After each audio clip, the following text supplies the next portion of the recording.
Hey, happy Tuesday, everybody. It's Chamber Check-in time. And today I have a special guest. It's Dan Berger. He is an American Israeli entrepreneur, investor, author, filmmaker, and community builder. Hi, Don. Hey, how's it going? I'm looking forward to sharing your story with the listeners and learning some more myself. You've been a member for over a year now with us. And but first, I get to thank our series sponsor for these check-ins. Don, it's Delta Dental of Idaho. And Delta Dental of Idaho has been providing best-in-class dental insurance benefits to Idahoans for over 50 years. Their benefits are designed and backed by the largest network of dentists in the country. So with that, I get to share a fun video from their Tooth Truth series. Here we go. Did you know that teeth are the hardest substance in the human body? I did. Always learning something new, right, Don? I love that. Hey, thanks for carving out a little time. These check-ins are really a great way and an added value to our members to help share their stories, their products, services. We started this, Don, a couple years ago during the kind of the start of the pandemic, and I was checking in with our restaurants and our hospitality team to see how they were doing. Like, are you alive? How can we support you? Right? And it really morphed into, hey, let's check out our members' origin stories and share their products and services. And you joined last year and as an investor and as an entrepreneur. And so why don't you get us all up to speed on a little bit about your background in business? Sure. I think I would actually be curious to find out how many individual members there are in the chamber. I would imagine not many. But I knew Bill from his previous life, which was the executive director of GBTA, which is the Global Business Travel Association. And then somebody said, "Oh, you should meet. You're in Boise. You should meet Bill." He was because I come from hospitality initially, and I met with Bill. And after the meeting, I said, "Where do I sign up?" Because I think Bill's a great leader. I think Chamber of Commerce. What's the plural for chambers? Is it Chambers of Commerces? Chambers. Okay, chambers. I think chambers are kind of having this like awakening moment of where's our place, kind of like how do we serve remote workers? How do we serve remote first off, whatever, all that stuff. So I met with Bill, I had a great talk and said, I'm going to join. And it's actually through the chamber that is what led me to my first deal. I didn't really have a title because obviously you have to pick a title. Most people are like, oh, business development person or president, CEO, whatever. And I was like, I'll just put out investor since I needed to fill out that form. And I had the word investor in the member directory. And that's how I met Nicola Pravulj, who's the CEO and my co-partner, my managing partner, my co-owner in Executive Cleaning of Idaho, which is the first investment I've made in Idaho. Since then, I've made about 6 more, maybe.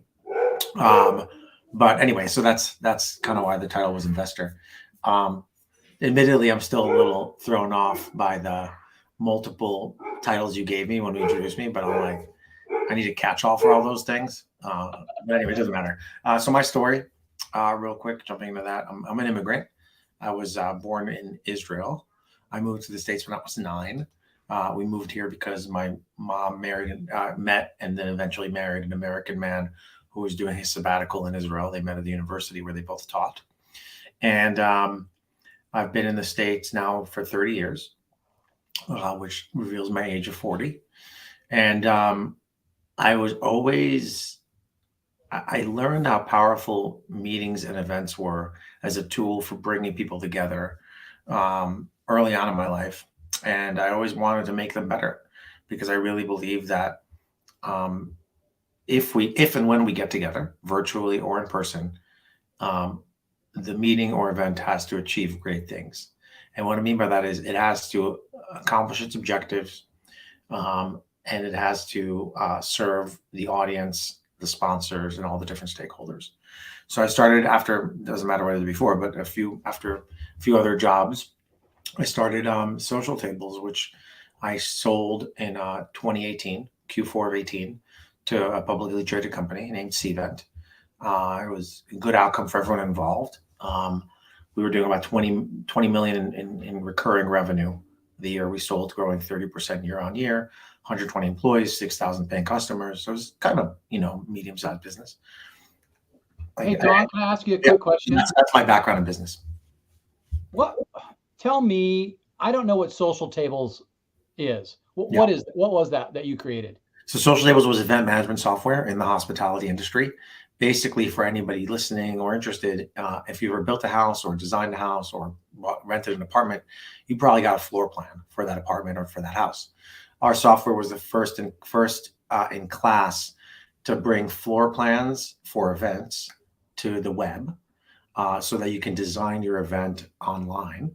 And then, much like Google Docs, can collaborate on that event. So basically, it was like CAD software, computer-aided design, CAD software for events. It was an event design category, but it grew since then. We had different kind of other products for event management, but our core product was event design software.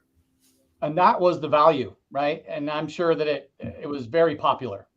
Yeah, we were used for about 1.5 million events per year by the end of 18 or the end of 17.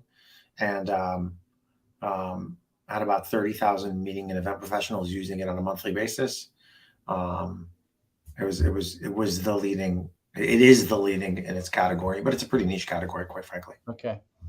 So you moved to Boise in, what'd you say, 2018, 2019? I moved to Boise in 2020.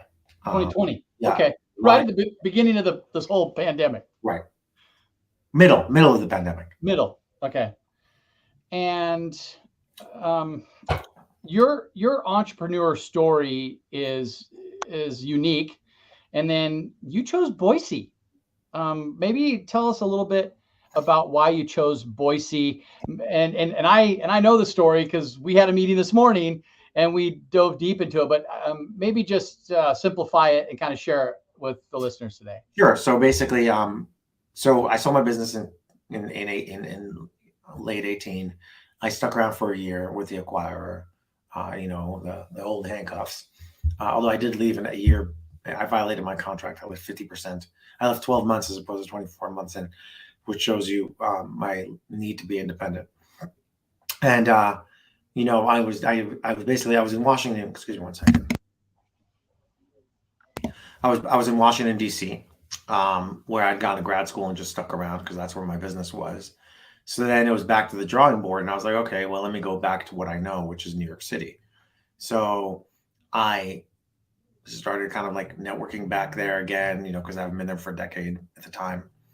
And I was like, all right, let me go buy a place in New York. So I bought a place in New York, and then I'm ready to leave DC. It's March, and then pandemic hits and lockdown. So, which now seems so like not only distant, but also so incongruent with what the country needed. But I was locked down. DC was, staying home basically. And I remember we kept washing packages. Remember that? Yeah. So I was washing packages at home and glued to CNN.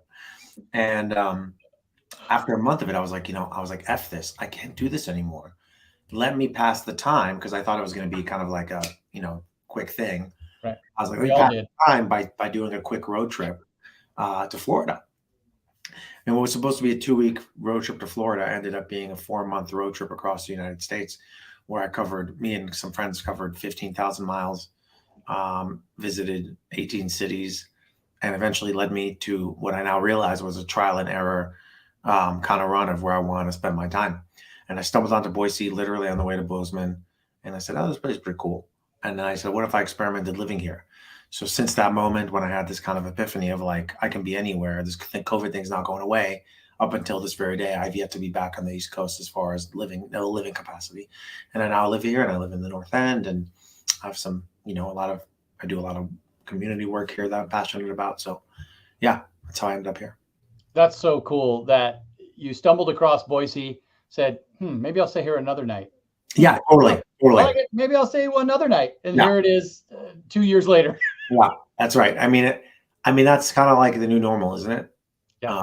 Yeah. For at least, sorry, let me put the caveat. It's the new normal for people who have the resources and or time and lack commitments. And I had that privilege. I had some liquidity, I had time, and I had no obligations as far as family is concerned. That being said, I recognize that it's probably harder for people who have those constraints. Um, Nonetheless, I think there's still an opportunity to explore those parts of you that are calling you to find whatever you want to do. Right.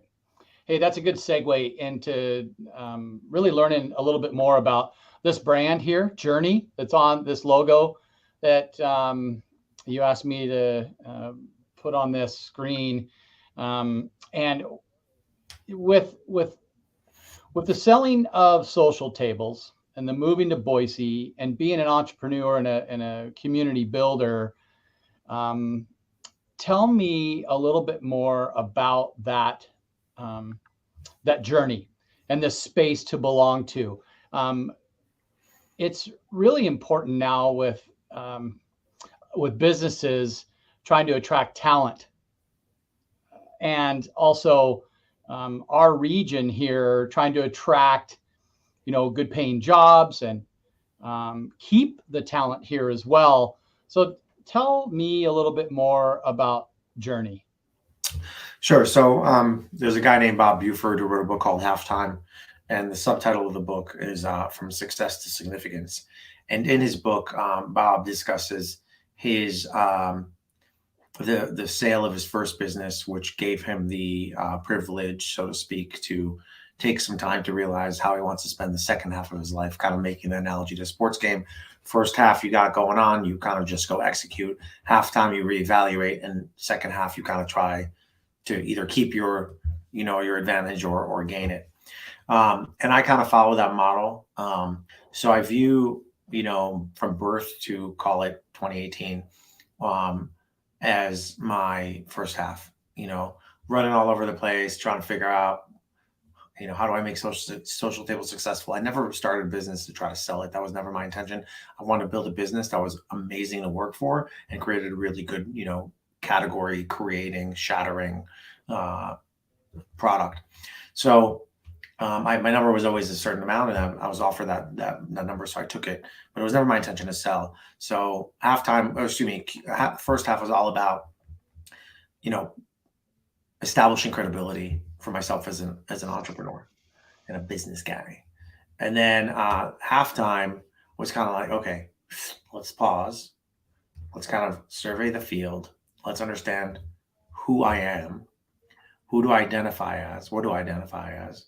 Am I American Israeli? Am I Israeli American? Am I New Yorker Idahoan? Am I an Idahoan New Yorker? Am I, all these kinds of things. So that was like first figuring out my identity, figuring out where I want to be. That's a trip that I kind of did subconsciously. Figure out what brings me joy. Figure out how I want to have significance in the second half of my life. And as I zoom out now, and I have the privilege of looking back at the last 4 years of my life, I realize age 0 to 37, 38, I was kind of like just executing. Age 38 to 40, I kind of zoomed down and I was like, okay, this is what I'm into, this is what I like, this is the partner I want to be with, etc. And now age 40 and on, I can now start my next, the second half, and really be much more intentional about the idea of belonging. So I would say it was a transition from unintentional belonging to intentional belonging. This morning, when you and I were meeting with Clark, you had drawn a grid, and it was actual belonging, fake belonging, associated belonging, and what was the other one? Superficial. Review that really quick with me. Sure.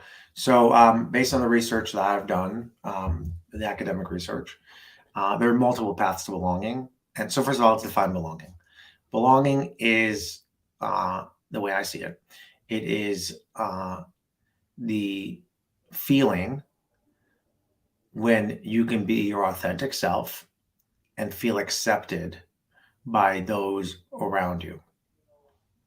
I probably would add a caveat to that it also means a deeper connection to humanity, but that's a different story. So that's belonging, as I see it.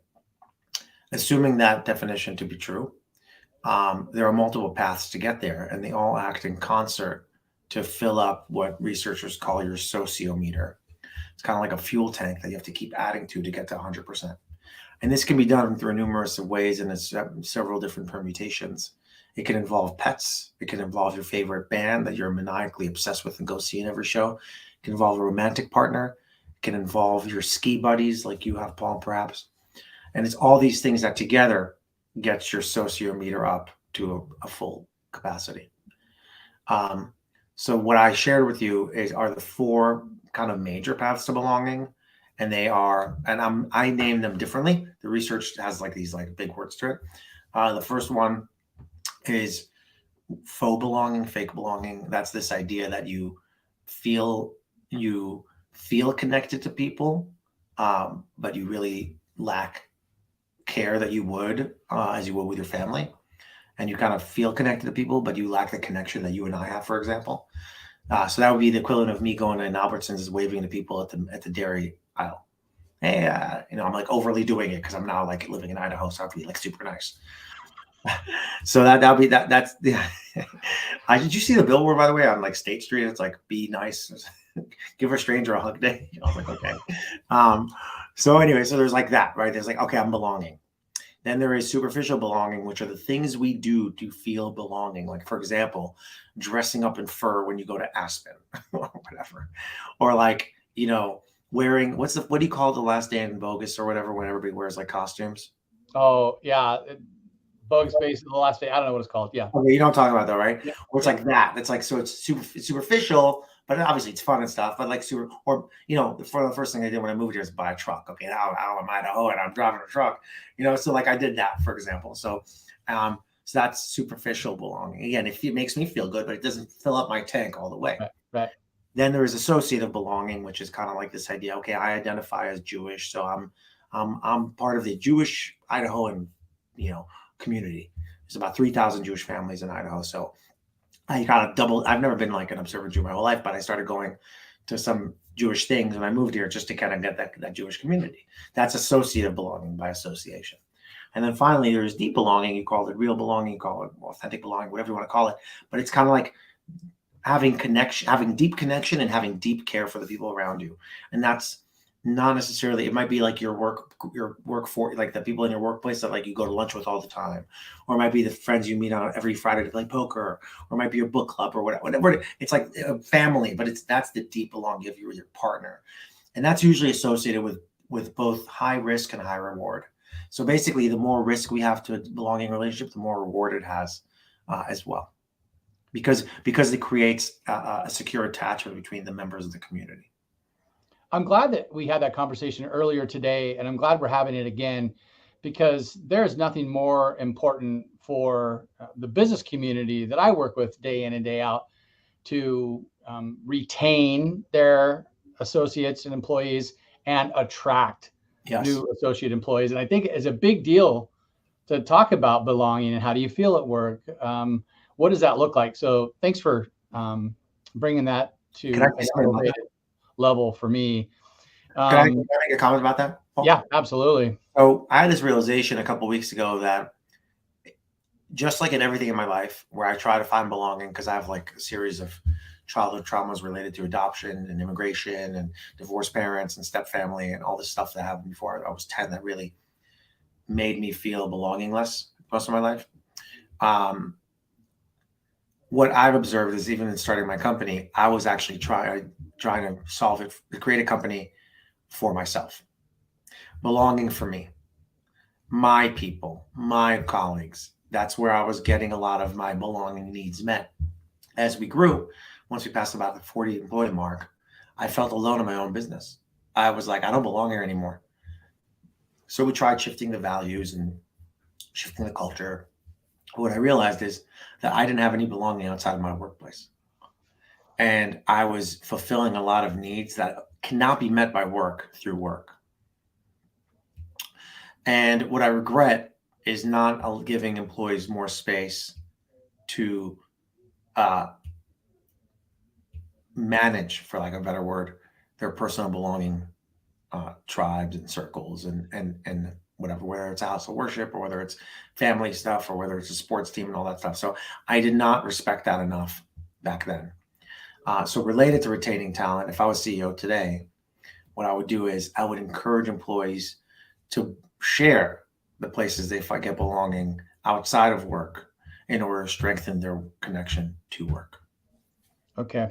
Well, I think it's super important that you're focusing on this and helping educate us as well. And I know you got a couple of books that are potentially coming to fruition soon. Finding Belonging and Building Belonging. It looks like those are some of the titles of those books. And then, hey, let's shift gears a little bit, and we have a few more minutes. And I wanted you to help me share some of your local investments here. Sure. You have a broad spectrum, right? Entertainment, food and bev, hotels, services, and then software as a service. So I'm going to throw your logo on the screen or your website. And if you go to donjberger.com. No, Dan, pronounced Don. It's an Israeli name. Right. Instead of Dan, it's Don, the Hebrew. I also have the other ones registered. So if you go to the other ones, I think you'll send you the other one. Check out the website. Look under the portfolios list. You can find a lot more information. He's got a great blog as well, from Buddhism to business. There's some really cool things in there. Anyway, share with us some of your investments here locally. Sure. So I have invested in. I'm really passionate about helping Idahoan entrepreneurs, and therefore I really don't have any criteria for the kind of business I invest in as far as like category or something is concerned. Obviously, the financially has to make sense, but I've invested in SaaS businesses, software as a service. So Lean Law is one example. Natural Intelligence Systems is another. Revenate is another. Revenate helps you get architectural designs for your home renovation and manages that process for you. They're a local company. So I have those businesses I've invested in. I've also invested in the cleaning business I mentioned. I also invested in Cafe Mule, Iron Mule. You may have seen in the co-op or Albertsons. Or you may have heard of the mule roaming in the foothills. The CEO of that is Matt Bishop, and Matt and I went to business school together back in a decade ago. So he was one of the first people I reached out to here, and I gladly wrote a check because he is an incredible leader, and they make really good, really damn good coffee. So I invested in that. There may be one or two more, but those are about 5 investments I've made in the past 12 months. Was Tree Fort? Oh yeah, thank you. Tree Fort Music Hall. Tree Fort has a music hall. The first thing I did when I moved to Idaho was they have this like equity crowdsourcing. So I gave a check, and then they're like, "Who's this guy? Like, why is he giving $1,000?" And I was like, "That sounds cool. I just want to like be involved." And then Eric, Lori, and I have developed a friendship over the last year and change. And I also invested in that music hall that they put together, which I'm super excited about. It's in the old Office Depot down in Bodo. Yeah. I know that Hendricks Commercial Properties is working on that as well, and that's going to be super cool. Kind of a permanent home. Yeah. For Tree Fort. And then when last I'm involved with Trolley House Ventures Angel Group, which is a group of folks who have had some success and are giving back to help grow Idaho's ecosystem and startup. I think we've covered a lot, and I'm so excited that you've moved here and found Boise as a home now. Hey, is there anything else that you'd like to educate us on before we go today? Yeah, I think so. Basically, at a very high level, and for anybody watching, I'm sharing this in case there's an opportunity for us to work together or learn more about one another. At a high level, I'm working on something called the Belonging Movement. Obviously, the books are a part of it. The first book will be out later this year with Forbes books, and that's called Finding Belonging. It's a playbook on how to find your place, kind of making what I went through more palatable for most people. I'm working on a documentary or a docuseries called The Belonging Experiment. The first season focuses on young men and helps us, the viewer, see how a group of men from across the country come together to answer the question of how do we get back to we as a nation, which I think is a very important issue. And then I'm working on Journey, which is basically going to be a platform for finding communities of interest to belong to. Okay. Well, all under the belonging umbrella. Well, I can't wait to watch and learn as this documentary comes out, and I'm going to grab one of your books and read it, because you think about mental health as a big driver in society. Now more than ever, we need to find a place to belong. And I love what you're doing, Don. Thanks for taking some time with me today. I can't believe it. All the time flew. I mean, you probably were bored. You probably didn't have noticed, but talking so much just makes time fly by. So thank you for giving me an opportunity to talk a lot. Absolutely. And while we had our discussion, Nicola was calling me, so I better get back to Nicola. That's right. Call Nicola. He needs help.